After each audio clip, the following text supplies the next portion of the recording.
Alhamdulillah Rabbil Alamin. Alhamdulillahilladzi bi ni'matihi tatimmus shalihat wa bi dzikrihi wa dzikri awliyaihi tatanazzalur rahmat. Allahumma shalli afdalas salati ala as'adi makhluqatika sayyidina Muhammad wa ala alihi wa sahbihi wa sallim adada ma'lumatika wa midada kalimatika kullama dzakaraka adh-dhakirun wa ghafala 'an dzikrika al-ghafilun. Allahumma la 'ilma lana illa ma 'allamtana innaka antal 'alimul hakim. Allahumma 'allimna ma yanfa'una wanfa'na bima 'allamtana wa zidna 'ilma. وأرنا الحق حقا وارزقنا اتباعه وأرنا الباطل باطلا وارزقنا اجتنابه واجعلنا ممن يستمعون القول فيتبعون أحسنه وأدخلنا برحمتك في عبادك الصالحين. Alhamdulillahirrabbilalamin. Segala puji dan syukur marilah senantiasa kita panjatkan kehadirat Allah Subhanahu wa Ta'ala atas segala kucuran rahmat dan karunia-Nya kepada kita semua, sehingga di pagi hari ini kita masih diberikan kemudahan, kesempatan untuk melaksanakan ibadah sholat subuh di bulan yang mulia ini dalam keadaan berpuasa. Jamaah kaum muslimin rahimakumullah, pagi ini kita akan melanjutkan kajian tafsir atau tadabbur Al-Quran. Hanya saja untuk momen pagi hari ini kita tidak melanjutkan pembahasan kita di juz 30 terlebih dahulu, melainkan saya ingin mengajak jamaah sekalian mentadaburi, mengkaji ayat-ayat yang berkaitan dengan bulan Ramadan dan beberapa aturan yang ada di dalamnya. Ayat yang akan kita kaji pada pagi hari ini Surat Al-Baqarah ayat 183 sampai 187. Ya, nanti kalau waktunya cukup. Kalau tidak cukup ya sedapatnya. Mau sampai 184 atau sampai 185. Baik. Surat Al-Baqarah ayat 183 sampai 187 ini secara umum menjelaskan tentang aturan-aturan ataupun ketetapan-ketetapan yang berkaitan dengan bulan Ramadan. A'udzu billahi minasyaitonir rajim. Kita mulai dari ayat 183. Ya ayyuhalladzina amanu kutiba 'alaikumus shiyamu kama kutiba 'alal ladzina min qablikum la'allakum tattaqun. Ayat ini diawali dengan ya ayyuhalladzina amanu. Ya dalam bahasa Arab artinya harfun nida. Jadi ya itu adalah harfun nida, huruf yang digunakan untuk memanggil. Kalau orang Arab ingin memanggil temannya, memanggil saudaranya, memanggil orang lain, maka kalimat yang digunakan adalah ya. Misalnya ada orang namanya Ahmad, lalu saya ingin memanggil Ahmad itu, maka kalimat yang saya gunakan adalah ya Ahmad. Ya Ahmad. Jadi kalau diterjemahkan ke bahasa kita apa? Wahai, hei, hui, atau macam-macam lah. Yang penting apa? Itu adalah kalimat yang digunakan untuk memanggil. Dan yang dipanggil posisinya bisa dalam jarak yang dekat maupun jarak yang jauh. Jadi kalau dekat boleh kita panggil ya Ahmad, tolong sini. Ya Ahmad, bagaimana kabarmu? Boleh.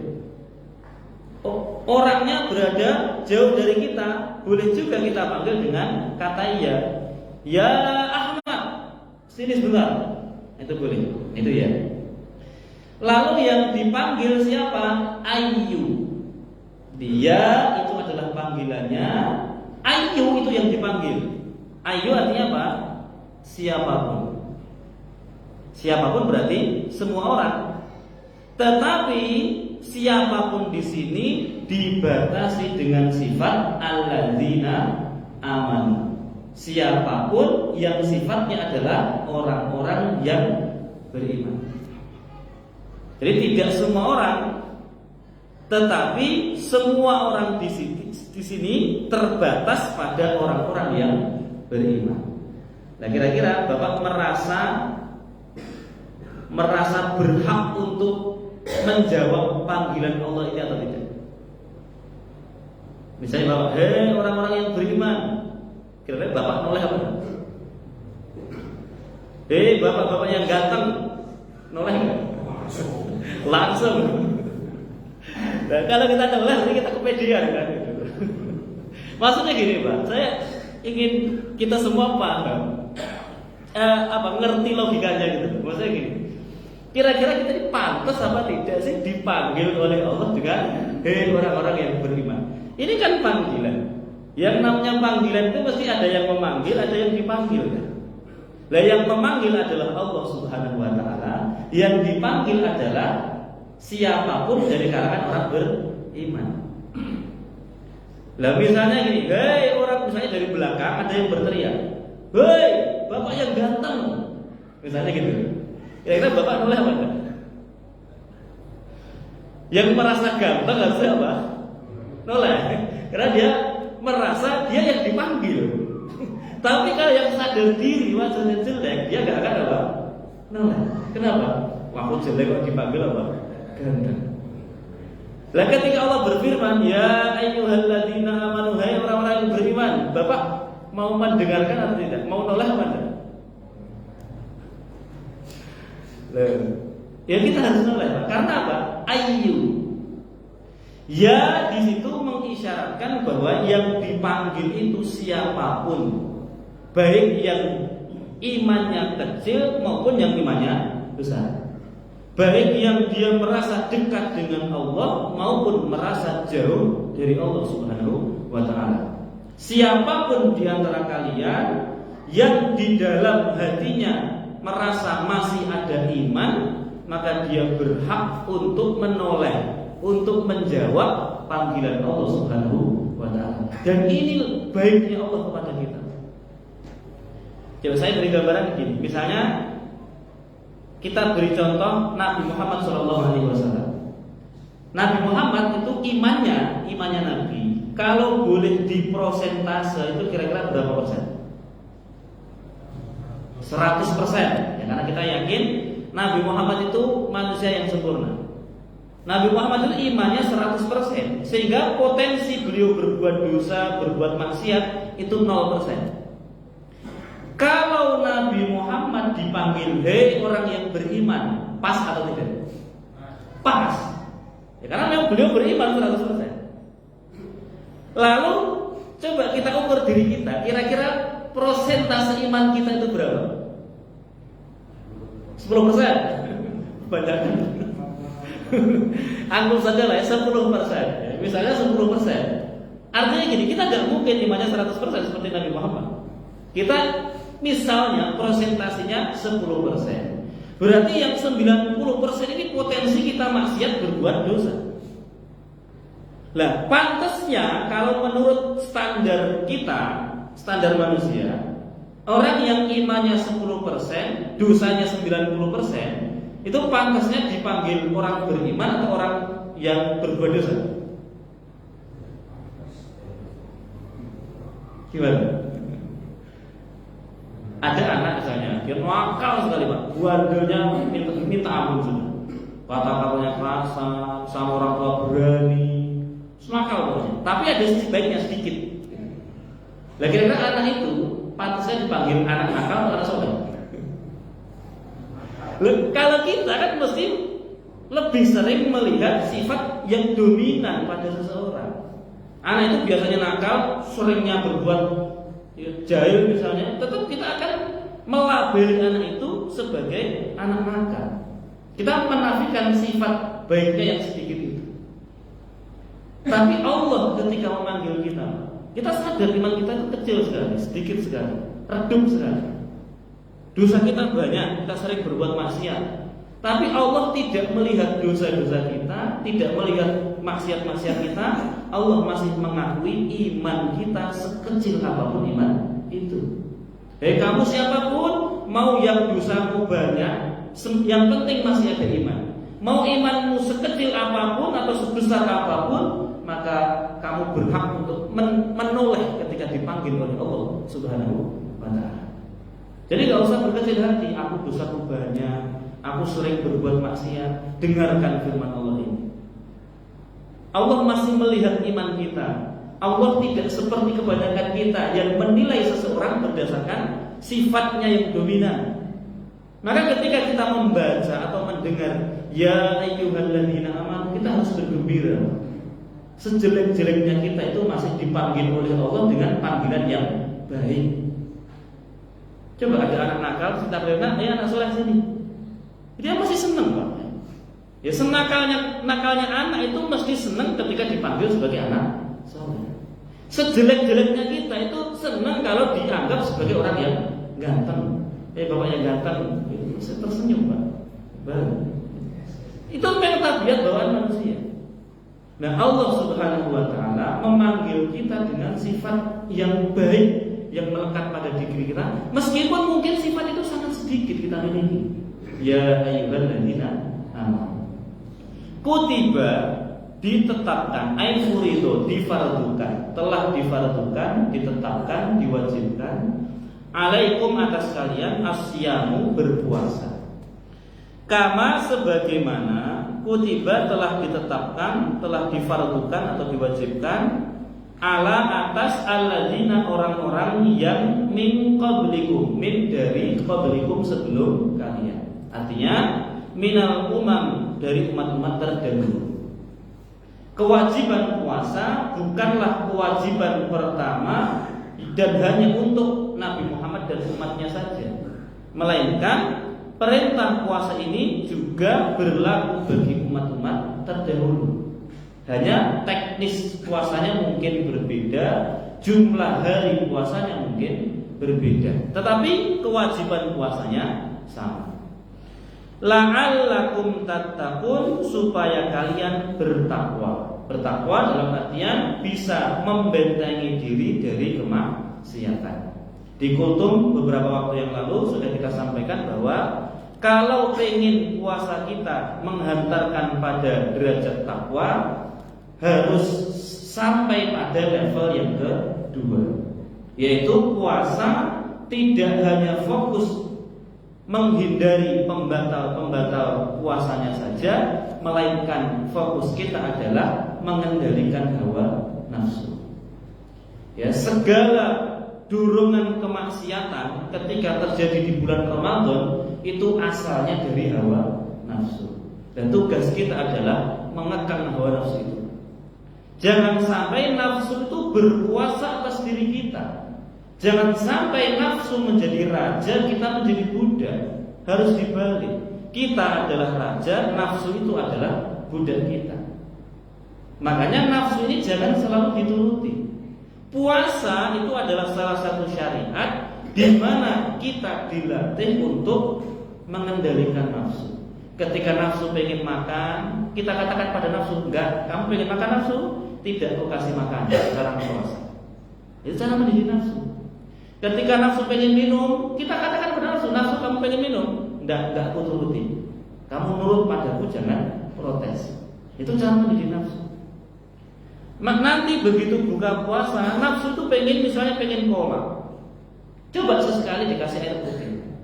Pas nafsu itu pengen banget cola, kasih air putih. Nafsu kamu pengen cola, nih tak kasih air putih, jangan protes, terima, minum. Itu cara mendidik nafsu. Terus habis itu malamnya pengen makan nasi goreng. Wah, enak banget nasi goreng. Coba beli sate. Ya, jangan pas pengen nasi goreng kasih nasi goreng, pengen cola kasih cola, pengen tahu goreng kasih tahu goreng. Nanti lama-lama nafsu itu akan melonjak. Ya, sesekali perlu kita didik. Tidak mesti semua keinginan nafsu harus kita penuhi. Tatkala pengen makan, ditahan, nggak usah makan dulu dengan puasa.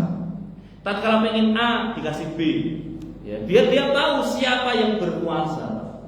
Bukan nafsu yang mengendalikan kita, tapi kita harus berusaha untuk mengendalikan nafsu. Nah, selama 1 bulan Ramadan ini nafsu itu kita kekang. Jadi ibarat sapi yang galak, sapi yang beringas, itu ditali, dibelenggu selama 1 bulan. Ketika dia pengen lari, dia mentok dengan talinya. Terus selama 1 bulan dia bergerak ke sana kemari, tapi selalu mentok dengan talinya. Setelah 1 bulan, nanti sapi itu meskipun talinya dilepaskan, dia akan merasa masih seperti di tali. Itu sapi. Ya, sapi yang beringas itu kalau ditali diikat selama 1 bulan, nggak dilepasin sama sekali. Dia mau berontak, mentok talinya, berontak, mentok talinya. Akhirnya kan dia diam, nggak berani berontak lagi. Setelah 1 bulan, meskipun talinya sudah dilepas, sapi itu merasa seakan-akan masih di tali. Nafsu kita juga begitu. Nafsu ini sering berontak, sering menuntut macam-macam. Selama 1 bulan kita tali, kita kekang nafsu ini, sehingga nanti setelah 1 bulan nafsu itu menjadi nafsu yang mutmainnah, nafsu yang tenang. Ketika nafsu kita sudah tenang, maka nafsu ini tidak lagi menjadi penghalang bagi kita untuk bertakwa. La'allakum tattaqun, supaya kalian bertakwa. Takwa itu kamu menjalankan perintah Allah, kamu meninggalkan larangannya. Dan kita tahu penghalang terbesar seseorang dari bertakwa adalah 1 setan, yang kedua hawa nafsu. Ketika nafsu sudah berhasil ditundukkan, setan dibelenggu, maka tidak ada lagi penghalang seseorang dari menjalankan perintah Allah dan menjauhi larangannya. Saat itulah dia menjadi orang yang bertakwa. Baik. Ayyaman ma'dudat. Ayyaman beberapa hari. Ayat 184. Maksudnya kutiba alaikumusiyam, diwajibkan atas kalian berpuasa ayyaman, hanya beberapa hari. Jadi kita diwajibkan puasa itu hanya beberapa hari saja, Pak. Itu diantara keringanan dari Allah. Kita tidak perlu puasa sepanjang tahun, 12 bulan, tidak. Kita hanya perlu dan wajib berpuasa beberapa hari saja, dan mahdudat, beberapa hari ini waktunya sudah ditetapkan, sehingga kita puasanya bersamaan. Ini diantara kemudahan yang Allah berikan pada kita. Coba kalau puasa itu diwajibkan, tetapi harinya tidak ditetapkan, waktunya tidak dibatasi, nanti orang macam-macam. Misalnya gini, dalam setahun yang penting Bapak puasa sebulan. Nah, nanti ada yang memilih puasa bulan Muharram, ada yang milih puasa bulan Sya'ban. Tapi dengan dibatasi kewajiban puasa hanya di bulan Ramadan, kita berpuasanya bersamaan, sehingga itu meringankan puasa kita. Di amalan itu kalau dikerjakan bareng-bareng terasa ringan. Coba kalau Bapak puasa sendirian, pas puasa sunnah misalnya, Bapak puasa, istri gak puasa, anak-anak gak puasa. Pas kerja bakti, Bapak puasa, teman-teman gak puasa. Selesai kerja bakti ada sup buah misalnya, teman-teman pada minum, makan sup buah itu, Bapak nelan ludah sendiri. Betapa beratnya kalau kita melaksanakan ibadah puasa itu sendirian. Nah, tapi Allah mewajibkan puasa ini bersamaan bagi seluruh kaum muslimin, dan waktunya sudah ditetapkan, ayyamam ma'dudat. Faman kana minkum maridun aw ala safarin. Faman, maka siapapun, karena keadaannya minkum, di antara kalian ketika datang bulan Ramadan, maridun, dalam keadaan sakit, au ala safarin, atau di atas perjalanan, fa'iddatun, maka hendaklah dia mengganti puasa yang dia batalkan, min ayyamin ukhar, dari beberapa hari yang lain. Ayat ini menjelaskan kepada kita tentang rukhsah, bolehnya membatalkan puasa bagi orang yang satu sakit, yang kedua berada di atas perjalanan safar. Orang yang sakit, orang yang safar, ada rukhsah keringanan, boleh berbuka, boleh membatalkan puasa, dengan konsekuensi wajib mengganti di hari yang lain. Nah, kemudian oleh para ulama, dua uzur ini dikaji, dibahas. Sakit yang seperti apa yang membolehkan kita untuk berbuka? Kalau Bapak sakit paru misalnya, gatal-gatal gitu, boleh nggak batalkan puasa? Tidak boleh. Jadi sakit yang membolehkan kita untuk membatalkan puasa itu sakit yang berat, yang sekiranya dengan puasa semakin menambah parah sakit kita, itu baru boleh berbuka. Kalau sakitnya sakit ringan, hanya flu sedikit, agak meler, batuk-batuk sedikit, meriang sedikit, atau kakinya keseleo, itu sakit-sakit yang tidak boleh menjadi uzur untuk meninggalkan puasa. Ya karena kata sakit ini bagi kita terlalu umum, Pak. Ada orang tangannya terluka, kamu kenapa? Sakit. Kenapa sakit ini? Kena paku misalnya, harus berdarah. Itu juga kita sebut sakit. Ada orang mungkin pas jalan kepleset, terjatuh, kakinya terkilir. Itu juga disebut apa? Sakit. Nah, sakit-sakit yang seperti itu bukanlah uzur untuk meninggalkan puasa. Yang boleh membatalkan puasa adalah orang yang sakitnya karena sakit itu dia berat, ya. Sangat berat untuk berpuasa. Kemudian kalau memaksa berpuasa justru akan menambah parah sakitnya. Nah, itu baru boleh berbuka. Bapak sakit tipes misalnya, atau demam berdarah misalnya, harus minum obat. Kalau maksa puasa nanti bisa semakin parah. Nah, itu boleh membatalkan puasa. Tetapi ada konsekuensinya. Nanti kalau sudah sehat di luar bulan Ramadan wajib untuk mengganti. Yang kedua, orang yang berada di atas perjalanan, dalam artian orang yang melakukan safar. Nah, safar itu apa? Safar yang membolehkan kita untuk membatalkan puasa itu syaratnya 3. Jadi tidak sembarang saya jalan terus batal puasa, tidak. Syaratnya 3. Yang pertama, safar itu harus jauh. Lah, ukuran jauh ini berapa? Jauh itu berapa kilo? 50 kilo udah jauh belum? Ya kalau jalan jauh ya. Jadi ukuran jauh kalau dalam fikih itu setidaknya 81 km.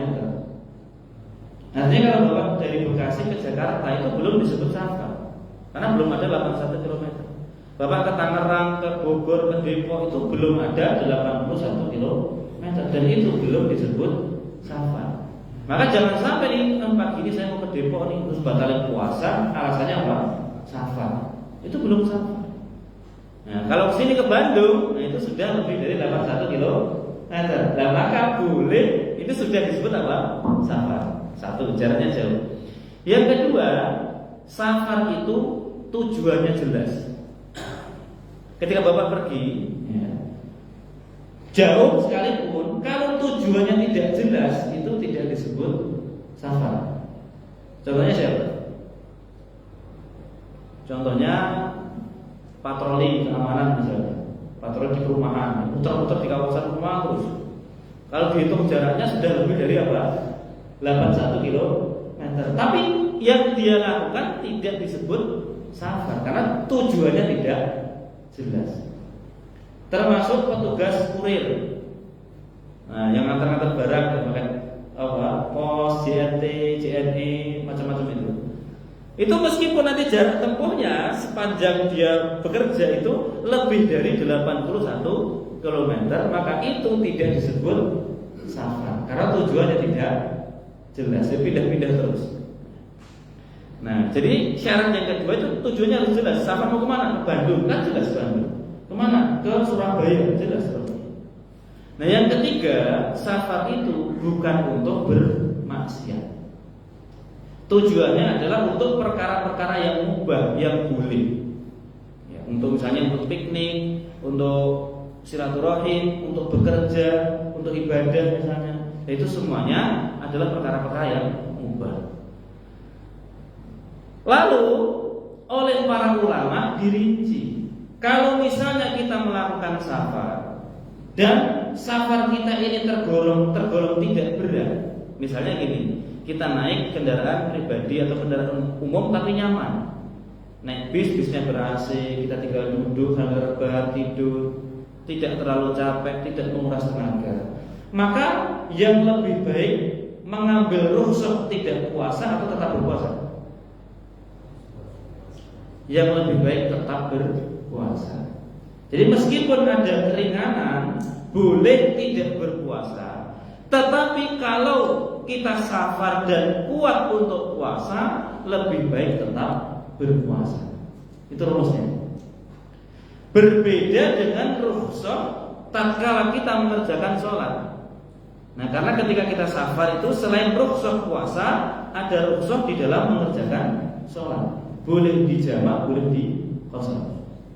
Kalau Bapak ini safar ke Surabaya, naik kendaraan pribadi, bisa masuk ke rest area kapanpun yang Bapak inginkan, mau sholat secara sempurna juga bisa. Lalu Bapak punya pilihan, mau sholat jamak qasar atau tetap sholat sempurna seperti biasa. Yang terbaik yang mana? Yang terbaik adalah jamak qasar. Meskipun kita bisa sholat sempurna seperti biasa.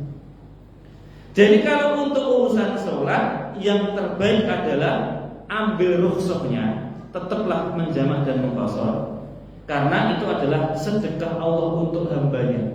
Kata Nabi, faqbalu shadaqatahu, terimalah sedekah Allah untukmu.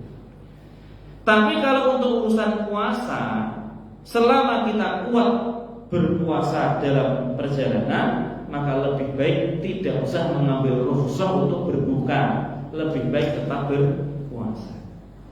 Kenapa kok beda? Untuk urusan sholat ambil rukhsahnya, untuk puasa sebisa mungkin nggak usah diambil rukhsahnya. Kenapa kok beda? Karena dampaknya ke belakang juga beda, konsekuensinya juga berbeda. Kalau kita mengambil rukhsah puasa, misalnya kita nggak puasa pas safar, urusannya tidak selesai di situ.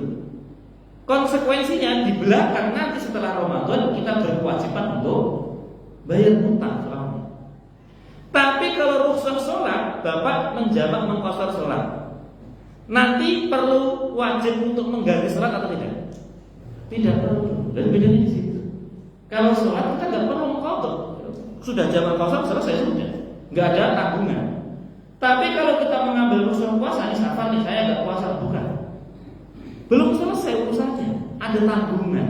Nanti setelah Ramadan harus mengganti sendiri. Harus mengganti sendiri, malah berat nanti kan.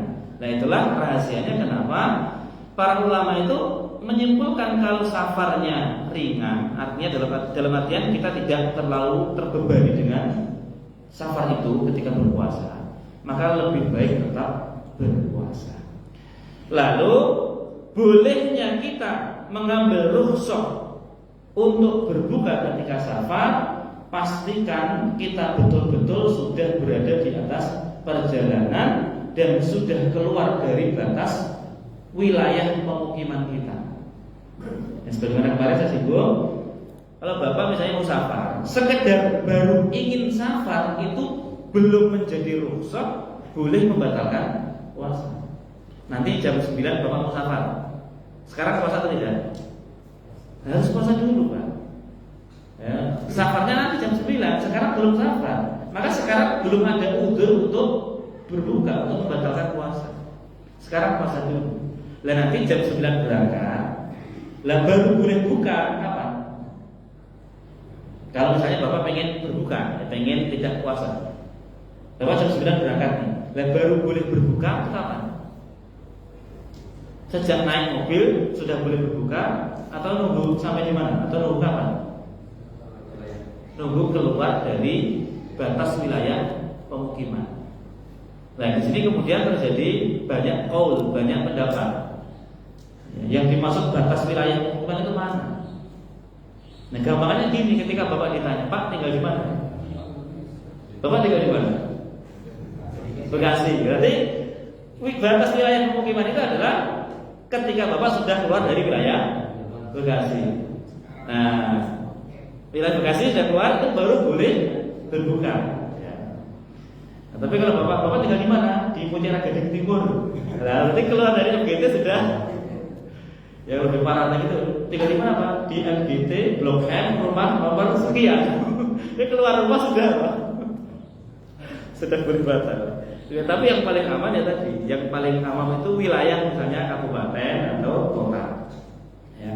Jadi kalau kita ditanya Pak tinggal di mana? Di Bekasi. Artinya ketika kita masih di wilayah Bekasi belum boleh membatalkan puasa. Meskipun Bapak sudah berangkat naik kendaraan, tapi ketika masih berada di wilayah Bekasi belum boleh membatalkan puasa. Harus nunggu keluar wilayah Bekasi terlebih dahulu. Dan ini untuk urusan safar. Ya. Faman kana minkum maridun aw ala safarin fa iddatun min ayyamin ukhra. Wa 'alal ladzina yutiqunahu fidyatun ta'amu miskin. Wa 'ala dan atas alladzina orang-orang yang yutiqunahu mereka mampu berpuasa, fidyatun membayar fidyah, ta'amu miskin dengan cara memberi makan orang miskin. Coba antum Bapak-bapak renungkan ayat ini. Untuk memahami potongan ayat ini itu tidak cukup mengandalkan kemampuan bahasa Arab saja. Tidak cukup Pak, mengandalkan kemampuan bahasa Arab. Harus merujuk pada penjelasan para ulama. Kalau hanya mengandalkan kamus bahasa Arab misalnya, artinya secara kamus itu begini: wa ala dan atas, alladzina orang-orang yang yutiqunahu mampu berpuasa, fidyatun membayar fidyah, ta'am miskin berupa memberi makan orang miskin. Orang yang mampu berpuasa harus membayar fidyah. Maksudnya apa? Kalau Bapak mampu berpuasa, kewajiban Bapak ya puasa kan? Kita nih mampu puasa pas Ramadan, kewajiban kita apa? Puasa atau bayar fidyah? Puasa. Tapi ayat ini malah mengatakan wa 'alal ladzina yutiqunahu, dan bagi orang-orang yang mampu berpuasa, fidyatun malah disuruh bayar fidyah berupa ta'am miskin, memberi makan orang miskin. Nah, ayat ini ditafsirkan oleh para ulama setidaknya dengan 3 penafsiran supaya maknanya tidak salah. Yang pertama, dan ini yang dipakai di terjemahan Departemen Agama, itu ayat ini tafsirannya ditambah dengan kata lam. Jadi ayatnya kan wa 'alal ladzina yutiqunahu. Nah, oleh sebagian ulama termasuk Imam Jalaluddin Asyuti, tafsirannya begini: wa 'alal ladzina la yutiqunahu. Dan bagi orang yang tidak mampu berpuasa. Ini kalau Bapak lihat keterjemahan versi Departemen Agama, itu langsung diterjemahkan dan bagi orang yang tidak mampu berpuasa. Padahal terjemahan ayatnya yang pas itu bukan tidak mampu puasa, tapi dan bagi orang yang mampu berpuasa. Nah, tetapi terjemah tafsiriyah yang pertamanya adalah dan bagi orang yang tidak mampu berpuasa wajib untuk membayar fidyah berupa memberi makan orang miskin. Berarti siapa yang dimaksud orang yang tidak mampu di sini? Orang-orang yang sudah lanjut usia. Hanya itu saja Pak. Jadi kalau kita masih muda, masih sehat, itu tidak ada celah untuk mengatakan tidak mampu. Wah, ini saya nggak kuat nih, saya nggak mampu nih, terus langsung bayar apa? Fidyah. Tidak boleh. Jadi yang dipandang oleh syariat, orang yang tidak mampu itu dilihat dari faktor usia atau faktor kesehatan. Ya, orang yang sudah usia mungkin 80 tahun, 90 tahun, dia sudah nggak mungkin berpuasa lagi. Maka kewajibannya tinggal membayar fidyah saja berupa memberi makan orang miskin. Tidak puasa 1 bulan berarti memberi makan orang miskin selama 1 bulan. Atau memberi makan 30 orang miskin selama 1 hari. Bebas mau pilih yang mana pun. Jadi ada orang tua misalnya dia nggak sanggup full 1 bulan nggak bisa puasa. Bayar fidyahnya gimana? Panggil orang miskin, kasih makan selama 30 hari 1 orang. Atau opsi yang kedua gimana? Panggil orang berapa? 30 orang miskin, terus beri makan selama 1 hari. Itu nanti yang kita keluarkan sama. Bisa 1 orang kita kasih makan 30 hari, atau 30 orang kita kasih makan 1 hari. Itu dua-duanya boleh. Nah, lalu timbul pertanyaan, lah 1 hari itu berapa kali makan? Berapa kali? Lah Bapak makan berapa kali? Nah ini yang menjadi polemik di kalangan para ulama. Ya. Kenapa kok para ulama itu beda-beda? Karena memang tradisi makan mereka dengan kita itu berbeda. Ini kalau Bapak lihat di kitab-kitab, itu justru para ulama itu mengatakan ngasih makan itu berapa kali? Cuma 1 kali. Kira-kira kenapa kok mereka mengatakan ngasih makan 1 kali? Ya karena mereka beda dengan kita. Bagi mereka itu makan 1 kali cukup. Lah masalahnya kita itu nggak cukup kalau nggak makan 3 kali. Nah itu yang repot. Ya. Nah disitu makanya disitu muncul banyak pendapat. Ya. Ada yang mengatakan 1 kali cukup. Kalau ini kaul ulama dan praktek yang pernah terjadi di masa salafus saleh, itu hanya 1 kali makan. Ngundang 30 orang dikasih makan sampai kenyang sekali, selesai cukup. Nah, tapi kesini nanti muncul kaul pendapat yang lain. Ada yang mengatakan ya sehari, dikembalikan pada kebiasaan lah. Kamu makan sehari berapa kali? Yang makannya sehari 2 kali, yang kasih makan 2 kali. Yang biasanya makan 3 kali, yang kasih makan 3 kali. Nah ini disesuaikan saja dengan kemampuan. Kalau Bapak mampunya sekali, ya sekali. Mampunya 2 kali, ya 2 kali. Tapi kalau kaya raya mampu ngasih 3 kali, ya 3 kali. Gitu. Tapi kalau hanya sekedar sah atau tidak, itu sekali insya Allah sudah sah. Untuk kafarahnya sudah sah. Untuk fidyahnya sudah sah. Dan yang menerima fidyah itu harus orang miskin. Boleh langsung kita undang untuk kita kasih makan, boleh diwujudkan dalam bentuk bahan makanan pokok.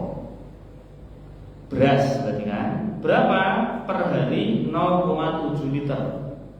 Jadi kalau sebulan kali 30, 21 liter berikan pada orang miskin. Tidak boleh pada yang lain.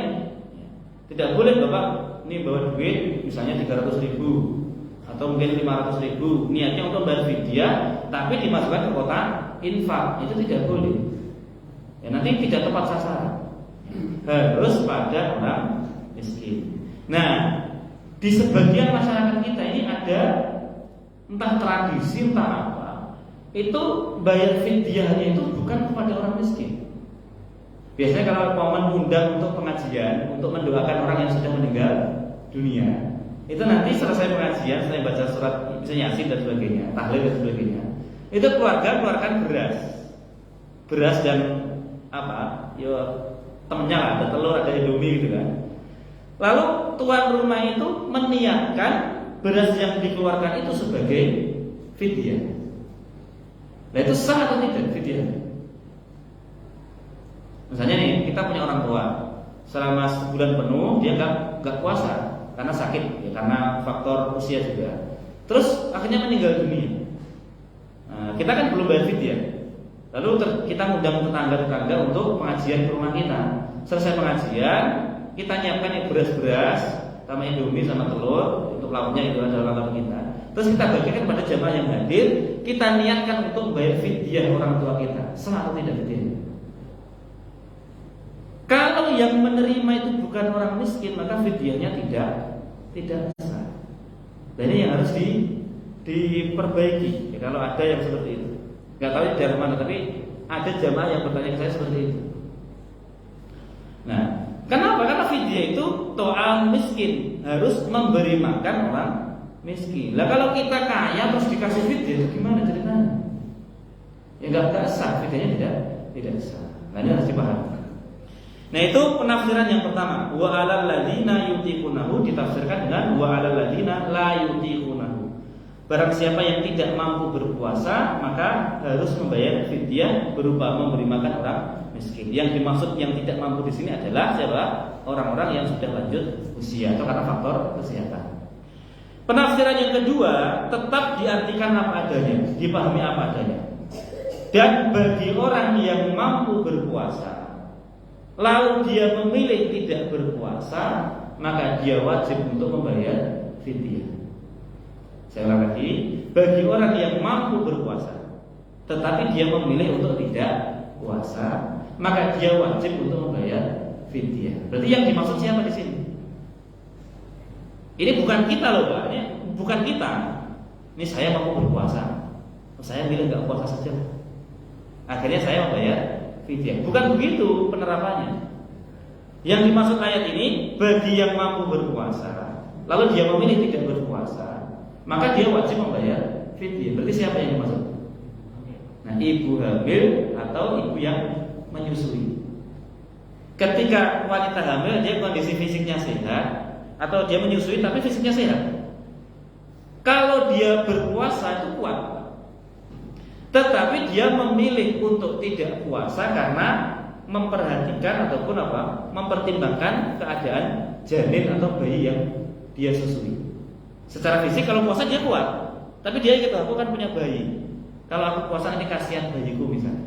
Lah maka bagi ibu ini selain wajib untuk mengqadha mengganti puasa di hari yang lain, maka wajib untuk membayar fidyah. Jadi kewajibannya dua, bayar fidyah plus nanti mengganti di hari yang lain. Nah, itu maksud kalau seandainya kita pahami ayat ini dengan dan bagi orang yang mampu berpuasa harus membayar fidyah. Bagi orang yang mampu berpuasa, dia memilih untuk tidak puasa, wajib untuk membayar fidyah. Yang dimaksud adalah wanita yang hamil atau yang menyusui pada dia kuat untuk berpuasa, lalu dia memilih tidak puasa karena memperhatikan ataupun karena melihat bayinya atau karena kepikiran anaknya. Nanti kalau aku puasa khawatir ada apa-apa pada janinku.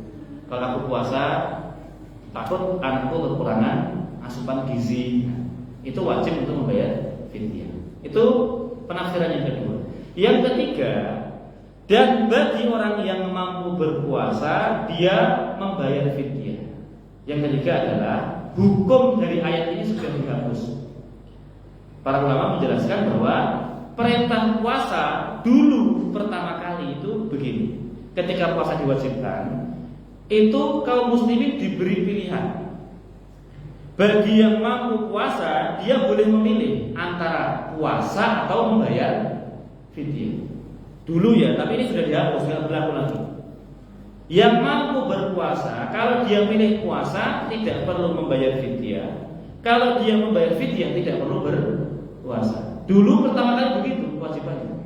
Tapi kemudian hukumnya dimansukh, dihapus dengan ayat Allah, "Faman syahida minkumus syahra falyasum." Siapapun di antara kalian yang mendapati bulan Ramadan, dia wajib berpuasa. Tidak ada opsi untuk sekedar membayar fidyah. Nah, jadi itu tiga cara memahami potongan ayat ini. Faman tatawwa'a khairan fahuwa khairul lah. Faman dan siapa saja tatawwa'a dia melebihkan, berbuat kebaikan atau berbuat sunnah khairan berupa kebaikan, fahuwa maka dia khairun lahu lebih baik bagi dia. Maksudnya begini. Ini kembali pada urusan fidyah tadi, Pak. Fidyah kalau kita tidak puasa 1 hari, ngasih makan berapa orang miskin berapa hari? 1 orang miskin 1 hari. Itu kan wajibnya. Nah, kalau mau lebih baik, Bapak tambahi, Bapak lebihkan. Wajibnya cuma 1 hari ngasih makan, Bapak kasih makan 2 hari. Itu namanya faman tatawwa'a khairan fahuwa khairun lahu. Siapa yang melebihkan kebaikannya. Ya wajibnya kan cuma ngasih makan 1 hari kan. Terus Bapak lebihkan ngasih makan 2 hari. Wajibnya cuma ngasih makan 1 orang miskin, Bapak undang 2 orang miskin. Itu namanya faman tatawwa'a khairan. Siapa yang melebihkan kebaikan, fahuwa khairun lah, maka itu lebih baik bagi dia. Sama seperti tadi. Kalau Bapak mau membayar fidyah dengan beras, per hari kan 0,7 liter kan. Terus Bapak tambahin menjadi 1 liter. Nah, itu lebih baik. Jangan malah dikurangi. Dan 0,7 malah dikurangi jadi 0,5. Yang lebih baik adalah dilebihkan 0,7 jadi 1 liter. Zakat juga begitu nanti, zakat fitrah. Kalau Bapak ragu-ragu nih 3,5 liter pas waktu aja ya, Bapak lebihkan jadi 4 liter. 2,5 kilo ragu-ragu nanti kalau kurang gimana ya? Lebihkan jadi 3 kilo.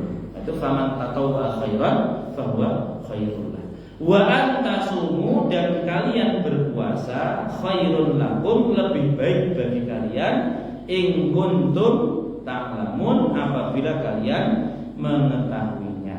Jadi kalau ada pilihan tadi saat safar kita tidak merasa keberatan, ada pilihan puasa atau batal ya? Jawabannya apa? Kalian berpuasa lebih baik. Bagi siapa lagi misalnya? Itu ya, terutama bagi orang yang musafir, sakit nih, sakit ringan, nggak berat. Di situ ada pilihan puasa atau batal atau tidak? Enggak, kalau sakit ringan nggak ada pilihan. Sakit ringan tetap wajib apa? Puasa, nggak ada pilihan. Kalau sakitnya berat, ada pilihan kan? Puasa atau batal? Yang lebih baik puasa atau batal? Ya dilihat. Kalau karena puasa malah membuat sakitnya lebih parah, ya lebih baik batal. Tapi kalau dengan puasa nggak berpengaruh pada sakitnya, ya sakit parah. Dengan puasa ya tetap parah. Artinya tidak apa? Tidak membaik atau memburuk. Ya dia boleh tetap apa? Berpuasa. Itu antasumu khairun lakum in kuntum ta'lamun. Syahrul Ramadan alladzi unzila fihil Quran. Syahrul, bulan Ramadan. Ini adalah satu-satunya menyebutkan kata Ramadan di dalam Al-Quran. Jadi bulan Ramadan itu disebutkan satu kali dalam Al-Quran saja. Ya, bukan di ayat 183 tapi di ayat 185. Dan kalau Bapak baca ayat 185 ini, menariknya gini. Misalnya gini, saya tanya, ketika disebut bulan Ramadan, yang pertama kali Bapak pikirkan apa? Puasa. Ya, itu hampir seluruh kaum muslimin ketika disebut kata bulan Ramadan mesti yang langsung diingat adalah bulan puasa. Tetapi menariknya adalah Allah Subhanahu wa taala justru tidak mengenalkan kepada kita bulan Ramadan sebagai bulan puasa. Melainkan bulan Ramadan ini dikenalkan Allah kepada kita sebagai apa? Bulan diturunkannya Al-Qur'an. Maka syahrul Ramadan alladzi unzila fihil Quran. Bulan Ramadan, bulan diturunkannya Al-Qur'an. Lalu nanti ayat ini ditutup dengan sebuah harapan, la'allakum tashkurun, supaya kalian bersyukur. Coba. Allah pertama menyebutkan bulan Ramadan adalah bulan diturunkannya Al-Qur'an, lalu ditutup dengan sebuah harapan, la'allakum tashkurun, supaya kalian bersyukur. Di sini mengandung sebuah pesan bahwa ada nikmat dari Allah yang begitu luar biasa yang telah diberikan kepada kita, tetapi kita belum maksimal di dalam mensyukurinya. Nikmat apa itu? Nikmat Al-Quran. Dan cara mensyukuri nikmat Al-Quran itu gimana? Misalnya saya cerita lagi, Pak. Saya beri hadiah kepada Bapak sarung yang mahal. Sarung yang mahal, yang paling mahal apa kira-kira? BS. Kalau sarung saya Wadimar, Pak. Wadimar sarung kita semua. BHS harganya 5 juta, misalnya gitu ya. Saya beri aja ke Bapak ini sarung mahal, yang harganya 5 juta. Tolong digunakan untuk apa? Sholat. Ya gini, niat saya itu, harapan saya itu sarung yang saya hadiahkan ke Bapak itu digunakan untuk sholat. Malah suatu hari saya lihat Bapak pakai sarung itu pergi ke sawah mencampur. Bisa Bapak bayangkan perasaan saya? Ya Allah, Pak, Bapak itu nggak ngerti nilai sarung. Sarung itu 5 juta, Pak. Malah digunakan untuk yang di sawah. Saya itu sedih sekali. Kenapa? Karena hadiah yang saya berikan itu tidak digunakan sebagaimana mestinya. Itu berarti yang Bapak itu tidak tahu terima kasih pada saya. Kenapa? Sudah dikasih hadiah mahal, malah digunakan untuk sesuatu yang tidak pada tempatnya. Nah, maka cara bersyukur, berterima kasih terbaik itu adalah menggunakan kenikmatan itu sesuai dengan tujuan kenikmatan itu diberikan. Kalau tadi kan contohnya hadiah. Kalau Bapak pengen bersyukur, berterima kasih pada saya karena sudah dikasih sarung mahal, ya gunakan sarung itu sebagaimana tujuan saya memberikan hadiah. Saya kan bertujuan supaya digunakan untuk sholat. Kalau Bapak pengen terima kasih, ya gunakan calon itu untuk apa? Sholat. Nah, Al-Quran diturunkan kepada kita itu juga begitu, Pak. Kalau kita ingin bersyukur kepada Allah, ya gunakan, manfaatkan Al-Quran itu sebagaimana tujuan utama Al-Quran itu diturunkan. Itu cara bersyukur terbaik. Lah, Al-Quran diturunkan untuk apa? Lanjutannya tadi, Syahrul Ramadan alladzi unzila fihil Qur'anu apa? Hudan linnasi wa bayyinatin minal huda wal furqan, sebagai petunjuk bagi manusia. Jadi kalau Bapak pengen bersyukur kepada Allah, ini loh Quran itu karunia terbaik dari Allah. Ibarat emas, ini emas paling berharga. Ini karunia terbaik yang Allah berikan pada manusia, itu namanya Al-Quran. Kalau pengen bersyukur kepada Allah, sudah diberi Al-Quran, maka jadikan Al-Quran sebagai petunjuk. Nah, supaya Al-Quran menjadi petunjuk, tahapannya apa? Dibaca dulu, kemudian dipahami artinya, lalu dipelajari isinya. Setelah itu kan dapat ilmu, diamalkan.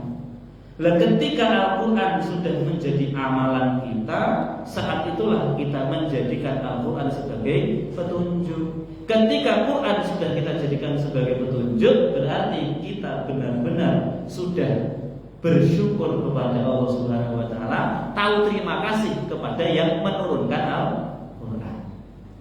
Nah, maka kita diingatkan, kita ini kepada Al-Quran syukurnya belum maksimal. Baru dalam tahap membaca. Bagi yang membaca, ya, membaca. Maka perlu ada progres, ada apa? Naik apa namanya? Naik kelas. Ya. Baca, kemudian pelan-pelan coba tahu artinya, Pak. Ya enggak usah langsung 30 juz. Mulai dari ngerti arti surat Al-Fatihah. Yang sering kita baca kan, setiap hari kita baca. Paling enggak itu kalau Bapak baca Al-Fatihah itu tahu artinya.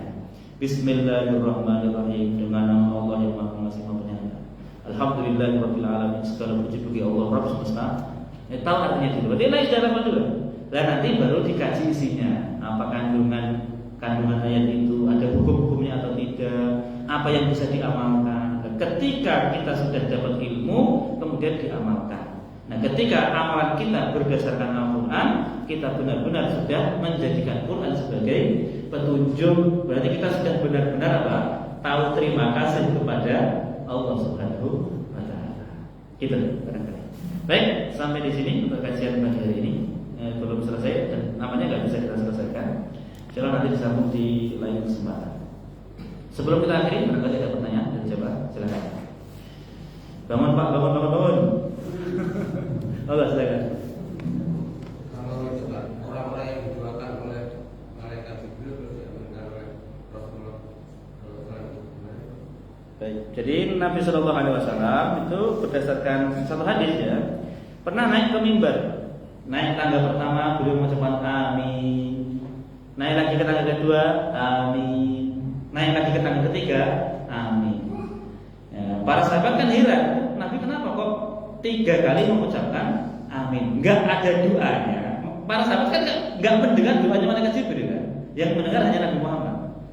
Nah, tiba-tiba Nabi mengatakan amin. Akhirnya selesai Nabi berpidato, para sahabat penasaran tanya, Nabi tadi kenapa kok amin 3 kali? Terus Nabi cerita, Ja'ani Jibril telah datang kepadaku, kemudian berdoa dengan tiga permintaan, 3 doa. Satu apa?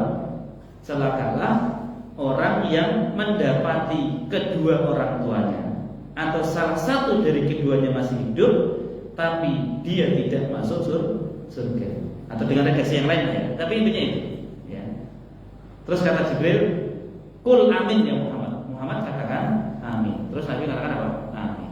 Jadi Nabi mendoakan kecelakaan bagi orang yang mendapati orang tuanya masih hidup, baik dua-duanya atau salah satu dari keduanya. Tapi hal itu tidak bisa menjadi kendaraannya untuk masuk surga. Padahal ketika orang tua masih hidup itu pintu surga terbuka lebar. Kok yuk kebangetan, orang tua masih hidup kok kamu nggak bisa masuk surga. Jadi searahnya kebangetan Pak. Orang yang masih mendapati kedua orang tuanya masih hidup, tapi dia nanti masuk apa? Neraka, itu celaka. Gitu. Satu. Yang kedua kata Nabi, celakalah orang yang mendapati bulan Ramadan kemudian keluar dari Ramadan tidak mendapatkan apa? Ampunan. Itu orang sejelek apa? Serugi-ruginya, sebodoh-bodohnya orang. Dia ketemu Ramadan, tapi selesai Ramadan dia tidak mendapat ampunan dari Allah Subhanahu wa taala. Katakan amin Muhammad. Nabi mengatakan amin. Celaka orang seperti itu. Loh, saya beri analogi gini, Pak. Kalau ada orang ketemu Ramadan, terus selesai Ramadan tidak mendapat ampunan, itu memang sebodoh-bodohnya orang. Saya beri gambar gitu, Bapak ini habis ini. Sebelum pulang ada pembagian nasi kotak. Ini yang hadir berapa ini? 50 misalnya. Apa ada 50? Lebih ya. Seanggap saja 50 kan. Nasi yang disiapkan ada 5.000 Pak. 5.000 box. Jamaahnya hanya 50, nasinya 5.000. Terus ada satu jamaah yang nggak dapat nasi kotak itu. Kira-kira kenapa? Seapes-apesnya itu masih dapat loh Pak. Lo nasinya 5.000 box kok. Lah Bapak serakos-rakosnya Bapak kuat bawa berapa? Misalnya Bapak nih Mas, ada orang yang rakus banget kan? Kiri menteng, kanan menteng. Kuat bawa berapa? Bapak masing-masing bawa 10 itu aja masih sisa Mbak. 50 kali 10 kan baru 500 kan? Kalau misalnya satu orang bawa 10. Coba. Lah terus ada satu jamaah dia, Pak nasinya mana nggak dapat? Itu kenapa? Lah, ya saking bodohnya dia, saking nggak pahamnya. Atau yang kedua karena memang dia tidak mau ngambil. Nggak mau ngambil Pak. Nasi sudah disiapkan, asal mau ngambil mesti dah. Dia nggak mau ngambil. Nah, Ramadan itu analoginya gitu Pak. Ampunan Allah itu seperti dari nasi kotak yang banyak. Sementara dosa Bapak itu seperti jumlah Bapak yang sedikit. Dan dosa kita sebanyak-banyaknya dosa kita dibanding ampunan Allah itu nggak ada apa-apanya. Coba dosa Bapak berapa? Banyak kan? Banyak. Tapi sebanyak-banyaknya dosa kita itu tidak ada apa-apanya dibanding ampunan Allah. Lah asal Bapak mau ya Allah ampuni aku, mesti diampuni sudah. Lah maka kalau ada orang dia sebelum Ramadan dosanya banyak, keluar Ramadan kok tambah banyak, itu memang dia tidak mengharap ampunan Allah. Memang dia nggak mau saja Pak. Asal dia mau mengharap ampunan Allah, mesti dapat ampunan Allah. Karena ampunan Allah itu tanpa batas. Tanpa batas. Allah itu maha pemaaf, maha pengampun. Coba. Allah memang syadidul iqab, tapi Allah itu lebih senang melihat hambanya. Ya, misalnya ada orang berbuat dosa, terus dia kembali kepada Allah dengan membawa dosanya itu. Itu lebih senang bagi Allah daripada senangnya seseorang dia melakukan safar bawa banyak barang, terus barangnya hilang. Ini Bapak ini mudik pulang kampung, naik mobil pribadi, mampir di rest area. Bapak keluar kencing misalnya, begitu selesai kencing mobilnya nggak ada. Loh, mobil saya mana? Paniknya kayak apa? Kan, kurang bingung, stres juga. Bapak kesana kemarin nyari mobilnya di mana? Saking lelahnya Bapak nyari terus tertidur. Entah tidur karena stres, makan apa itu. Begitu bangun tiba-tiba mobilnya sudah di depan mata. Girangnya Bapak kayak apa? Ya alhamdulillah, ya Allah, saya nangis itu kan. Nah, Allah Pak itu lebih senang dari senangnya Bapak ketika ada seorang hamba dosanya banyak tapi mau kembali kepada Allah. Nggak usah takut Pak. Allah itu tidak seperti manusia. Ya kalau manusia kan kita punya salah, kita takutkan kepada dia. Allah itu mensifati dirinya dengan Azizun Ghafur. Al-Aziz Al-Ghafur. Al-Aziz itu maha menangan, maha perkasa. Jadi Allah itu kalau sudah berkehendak pasti terjadi. Kalau pengen mengazab mesti habis di azab. Tapi Allah itu Al-Ghafur. Al-Ghafur itu artinya apa? Maha pengampun. Nah, karena Allah mensifati dirinya dengan Al-Ghafur, maka itu membangkitkan optimisme bagi para pendosa seperti kita untuk tidak takut kembali kepada Allah Subhanahu wa taala. Kenapa? Karena keras-kerasnya siksaan Allah, tetap Allah itu maha pengampun. Analoginya gini Pak, Bapak punya bos. Bos itu gualaknya minta ampun, tapi pemaaf.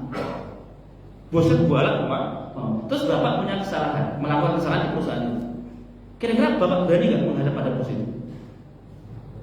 Bapak tahu si sifat bos itu gualnya setengah mati, kata-katanya kasar, tapi pemaaf. Bapak tahu dua sifat yang kontradiksi ini kan? Gualah pasar, tapi pemaaf. Terus Bapak melakukan kesalahan, berani nggak menghadap sama bos minta maaf? Harus berani Pak. Kenapa? Karena bagaimanapun juga endingnya pasti akan dimaafkan. Meskipun awalnya mungkin dicaci maki dulu. Ya dengerin aja, jangan dicaci maki, dengerin aja.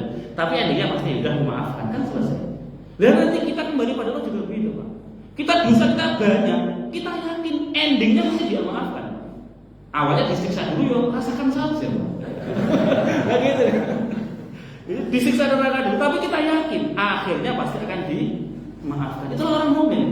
Orang mukmin itu mesti masuk neraka, tapi endingnya pasti dimaafkan oleh Allah dan dimasukkan ke dalam surga. Nah maka nanti celaka orang yang mendapat dari Ramadan, bulan yang dimana Allah menurunkan ampunan sebanyak-banyaknya, kok dia tidak dapat jatah bagian ampunan. Itu secelaka-celakanya orang. Itu yang kedua. Yang ketiga kata Nabi, celaka orang yang namaku disebut kemudian dia tidak berselawat. Jadi ketika nama Nabi Muhammad disebut, dia tidak berselawat, baik mengucapkannya atau dalam hati.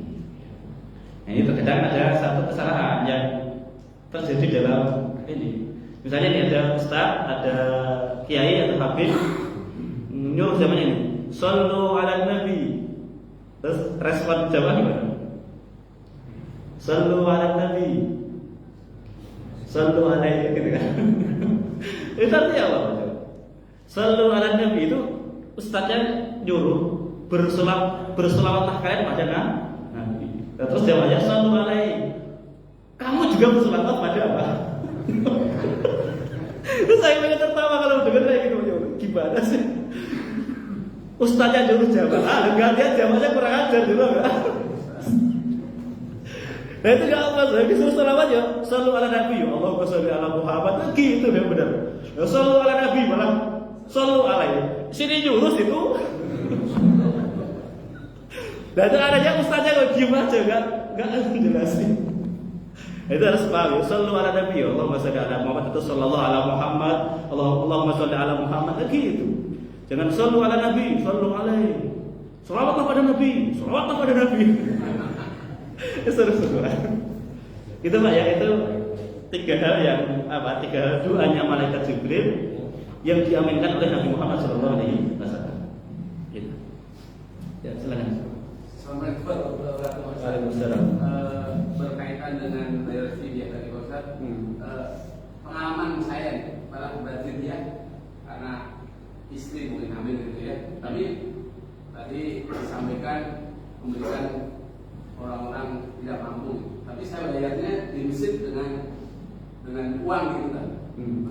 Tapi disampaikan itu fidyah tidak? Sampaikan itu fidyah. Itu hukumnya gimana? Terus kemudian sekalian Pak Ustaz berkaitan dengan fitrah. Sebenarnya zakat fitrah yang akan kita bayar nanti lebih abdul mana, beras atau uang? Selama ini kita bayarnya pakai diuangkan aja. Terima kasih. Assalamualaikum warahmatullahi wabarakatuh.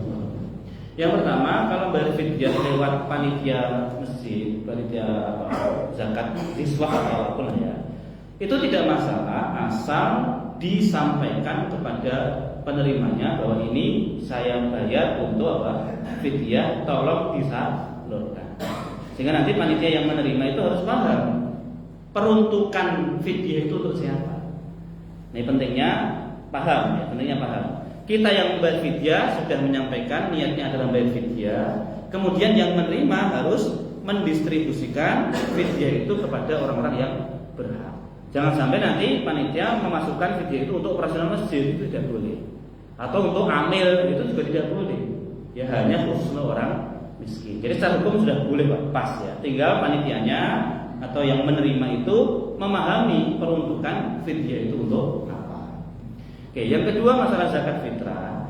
Zakat fitrah itu kalau yang dilakukan Nabi, para sahabat, salafus saleh itu adalah dengan bahan makanan pokok. Ya itu, dan ini yang disepakati oleh jumhur mayoritas ulama. Jadi kalau pertanyaannya adalah antara beras dengan uang lebih baik mana? Lebih baik beras. Ini kalau ngomong lebih baik loh ya. Tapi kalau pakai uang boleh atau tidak? Ya harus kita sampaikan ada pendapat dalam mazhab Imam Abu Hanifah yang membolehkan membayar zakat fitrah pakai uang. Tapi kalau dalam mazhab yang lain yang mayoritas itu tidak boleh diuangkan, harus dalam bentuk bahan makanan pokok. Beras, kalau kita kan beras kan, sesuai dengan standar yang kita konsumsi setiap hari. Jadi kalau kembali pada pertanyaan Bapak, lebih baik mana? Beras atau uang? Beras. Ya, tapi kalau pertanyaannya boleh nggak pakai uang? Ya ada ulama yang membolehkan, di antaranya Imam Abu Hanifah. Ya silakan saja. Ya kalau Bapak punya beras, lebih baik pakai beras saja. Ya. Tapi kalau nggak punya beras, selama ini nggak pernah makan beras, ya. Ada mungkin keluarga yang makannya roti terus atau makanannya dia beli terus gitu kan ya. Akhirnya zakat pakai uang. Ya bahkan sebagian masyarakat saja Pak yang kalau membayar pakai uang itu nggak diterima. Kalau saya tidak se-ekstrim itu. Ya, kalau saya kalau ada yang bayar pakai beras diterima, yang pakai uang juga diterima. Khawatirnya kalau dia mau bayar pakai uang nggak diterima, terus malah nggak bayar apa? Zakat. Nanti kita malah menjadi penghalang seseorang dari melaksanakan kewajibannya. Ya diarahkan saja yang terbaik pakai beras. Tapi kalau ada orang mau simpelnya lah karena tadi nggak punya beras, sudah masih duit, terus bayar zakat pakai duit, ya panitia ya diterima saja, tidak apa-apa. Insya Allah nggak apa. Gitu. Nanti didistribusikan ya sesuai dengan yang dibayarkan. Yang beras jangan diduitkan, yang duit tidak usah diberaskan. Jadi jangan sampai nanti panitia ini sendiri ini beras kan banyak, repot kita bagikannya, gitu kan? Ngambil tengkulak, Pak bayarin beras. Dari duit kan, tinggal bagiin duit kan simpel, itu nggak boleh. Ya. Jadi apa yang terkumpul itu yang didistribusikan. Panitia nggak usah inisiatif untuk merubah. Terkumpul beras sekian, duit sekian ya didistribusikan semua. Gitu. Lagi?